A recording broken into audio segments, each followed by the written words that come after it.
Si Vice Presidente Sara Duterte ay may mga katangiang maaaring magbigay sa kanya ng malakas na tsansa bilang kandidato sa pagkapangulo, ngunit kung siya ay karapat-dapat maging Pangulo ng Pilipinas ay nakasalalay sa iba't ibang salik, kabilang ang kanyang estilo ng pamumuno, karanasan sa politika at opinyon ng publiko. Narito ang ilang mahahalagang puntos. Mga kalakasan, matibay na pundasyon sa politika.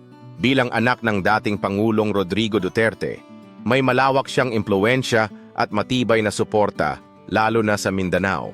Karanasan sa pamamahala. Nagsilbi siya bilang alkalde ng lungsod ng Davao ng ilang beses na nagpapakita ng kanyang kakayahang mamuno sa lokal na antas. Matapang at determinado. Kilala siya sa matigas na paninindigan sa iba't ibang issue na maihahalin tulad sa estilo ng kanyang ama. Popular sa ilang sektor ng lipunan, maraming taga-suporta ng pamilya Duterte ang nakikita siya bilang tagapagpatuloy ng kanilang pamana sa politika. Mga hamon. Mga kasalukuyang issue sa politika. Ang kanyang impeachment case at mga alegasyon ng korupsyon ay maaaring makaapekto sa kanyang kredibilidad. Kakulangan sa malinaw na pambansang plataporma.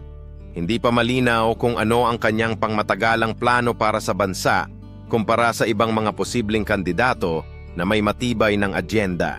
Pagkontra mula sa publiko at iba pang politiko, maraming kritiko ang may pagdududa sa kanyang kakayahang mamuno, lalo na sa labas ng Mindanao.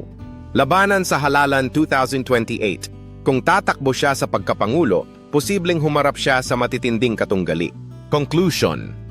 Bagamat may suporta, karanasan at mga katangiang maaaring magbigay sa kanya ng kalamangan bilang kandidato, ang kanyang tsansa na maging pangulo ay nakadepende sa kung paano niya haharapin ang impeachment case, mapapanatili ang tiwala ng publiko, at kung makakapagbigay siya ng malinaw at epektibong plano para sa Pilipinas.